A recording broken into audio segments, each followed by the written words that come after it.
சூரத் மாநாடு அப்படின்றது ரொம்ப ரொம்ப முக்கியத்துவம் வாய்ந்தது. ஏன் முக்கியத்துவம் வாய்ந்தது அப்படின்னா, ஒரு பிரிவு நடந்திருக்கும் காங்கிரஸ்குள்ள. இது வரைக்கும் ஒரு கருத்து மோதல் மனசுக்குள்ளே இருந்துகிட்டு இருந்திருக்குல்ல, அது முழுசா வெளிப்பட்டு 2 பேரும் தீவிர தேசியவாதிகள் காங்கிரஸ் விட்டு வெளியே இருந்திருப்பாங்க. சரிங்களா?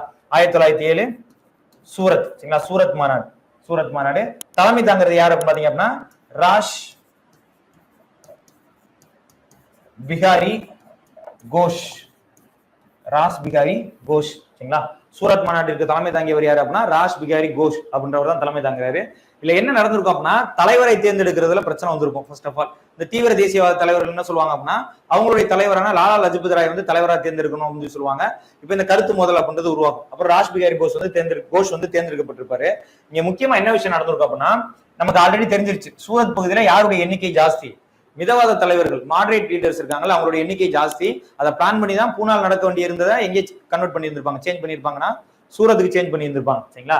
இப்ப என்ன ஆகுது அப்படின்னா, இந்த போன மாநாட்டுல கொண்டு வந்தாங்க பாத்தீங்களா ஒரு 4 தீர்மானங்கள். இதை கொண்டு வந்ததுல யாருக்கு விருப்பமே இல்லைன்னு சொல்லி பார்த்தோம், மிதவாத தலைவர்களுக்கு விருப்பமே இல்லைன்னு சொல்லி பார்த்தோம்ல. அப்ப இப்ப இங்க என்ன பண்றாங்க அப்படின்னா, இந்த 4 தீர்மானங்களை வந்து ரத்து பண்ண முயற்சி பண்றாங்க. சரிங்களா?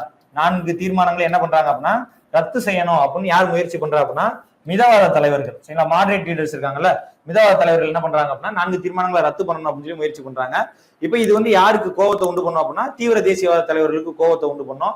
அதனால என்ன பண்றாங்க அப்படின்னா, கடுமையான வாக்குவாதத்துக்கு அப்புறம் தீவிர தேசியவாதிகள் காங்கிரஸ் விட்டு வெளியேறாங்க. சரிங்களா? இந்த மாநாட்டுல என்ன ஆகுது அப்படின்னு கேட்டீங்க அப்படின்னா, extremist came out of Congress. Extremist தீவிர தேசியவாத தலைவர்கள் காங்கிரஸை விட்டு வெளியேறினர். அதனால தான் வரலாற்றுல இந்த நிகழ்வு இருக்குல்ல, சூரத் பிளவு என்று அழைக்கப்படுகிறது. It was considered as Surat split. சரிங்களா? சூரத் ஸ்பிளிட். ஓகேவா?